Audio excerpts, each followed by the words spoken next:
hypothetical. Can I ask you a hypothetical? Sure, sure. Okay, here's my hypothetical. And I'm going to mute you while I ask because I'm coming back at myself here. So here's the hypothetical. The negotiations aren't being discussed on Truth Social, and they're very tense and very high level, and at that moment on the precipice of an agreement, that surely would have saved potentially hundreds of thousands of lives. This is how I'm going to frame it. This is Friday.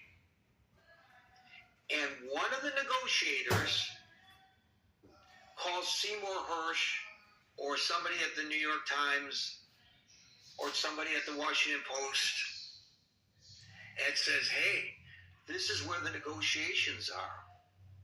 And they publish that on Sunday morning as their above-the-fold headline. And then as a result of the newspaper publishing that information that was leaked to them by one of the negotiators or somebody in a position to know what the negotiators were learning from Pakistan, the Iranians said, F you, not only are we not going to agree to this, but we're not going to come back to the bargaining table, and we're not going to extend the ceasefire. How would we then feel about that individual, whoever he may be? Good for him? That's my hypothetical. Yeah, no, fair enough. I mean, just to preface this, really quick, I know I'm giving too much of a little background here, but I read a book called The Social CEO. If you in this day and age, if you're selecting someone, you have to consider whether they're a disruptor or not, and then the communication style that they offer.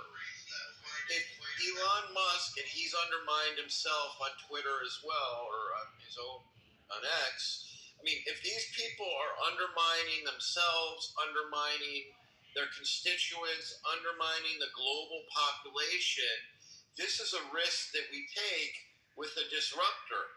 I don't like it at all, but again, I feel like I'm in Howard's, and I don't want to speak for Howard, but I feel like I'm in his court.